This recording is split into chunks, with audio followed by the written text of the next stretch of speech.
बिस्मिल्लाहिर्रहमानिर्रहीम अस्सलाम वालेकुम। वेलकम टू यम तड़का। आज मैं आपके साथ बेसन की बूंदी की रेसिपी शेयर कर रही हूँ। ये भी एक रमज़ान स्पेशल रेसिपी है। इन बेसन की बूंदियों को आप एक साथ बनाकर पूरे रमज़ान के महीने के लिए स्टोर करके रख सकते हैं और इसका बहुत ही मज़ेदार सा सालन भी बनता है और दही बूंदी चाट तो इसकी बहुत ही लजीज बनती है। तो चले देखते हैं नन्ही नन्ही बूंदियाँ हम कैसे बनाते हैं।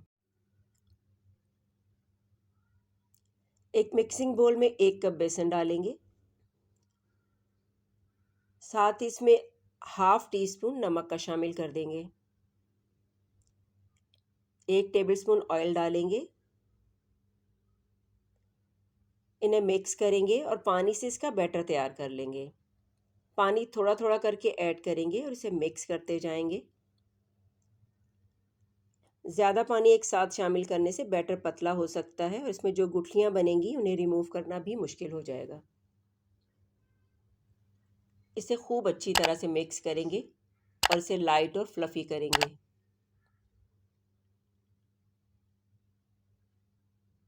थोड़ा पानी मज़ीद शामिल करेंगे। तकरीबन पौन कप पानी इसमें यूज़ हो चुका है।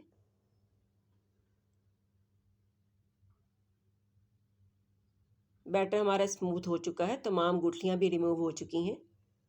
अब हम इसे इलेक्ट्रिक बीटर से अच्छी तरह से फ्लफ़ी करेंगे। तकरीबन 3 से 4 मिनट हम इसे बीट करेंगे।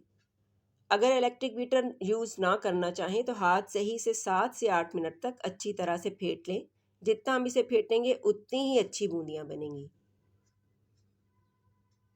बैटर काफ़ी लाइट और फ्लफ़ी हो चुका है। अब इसे 10 मिनट का हम रेस्ट दे देंगे।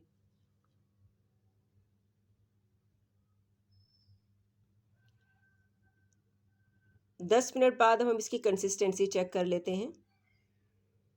इतना पतला बैटर होना चाहिए कि स्पून से गिराने से ये मुसलसल गिरे एक धार की शक्ल में, कहीं से भी टूटे नहीं।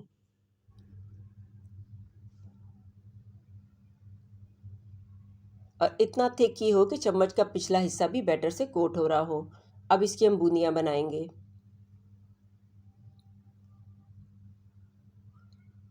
बूंदियाँ बनाने के लिए कढ़ाई में तेल को अच्छी तरह से गर्म कर लेंगे।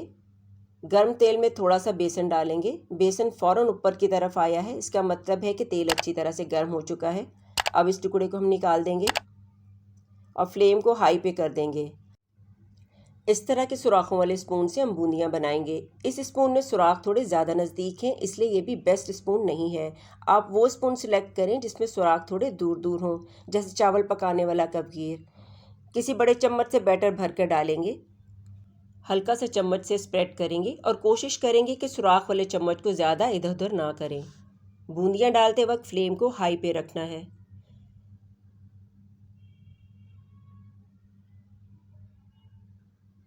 जब बूंदियाँ डल जाएं तो फ्लेम को हम मीडियम लो कर देंगे ताकि बूंदियाँ अच्छी तरह से क्रिस्पी हो जाएं। हल्का लाइट ब्राउन कलर आ चुका है। अब हम इन्हें ऊपर नीचे कर देंगे।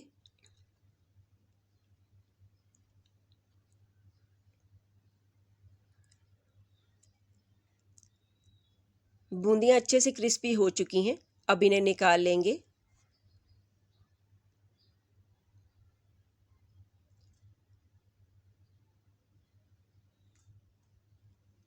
निकालते हुए प्लेट पर टिश्यूज़ लगा देंगे। तमाम बूंदियाँ निकाल लेंगे।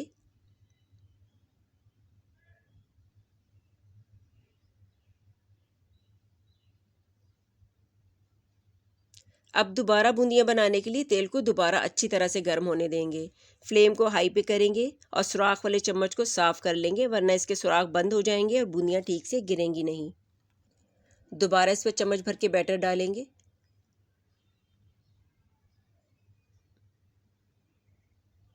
बूंदियाँ जब डल जाएंगी तो फ्लेम को मीडियम लो कर देंगे ताकि बूंदियाँ अच्छी तरह से क्रिस्पी हो जाएं।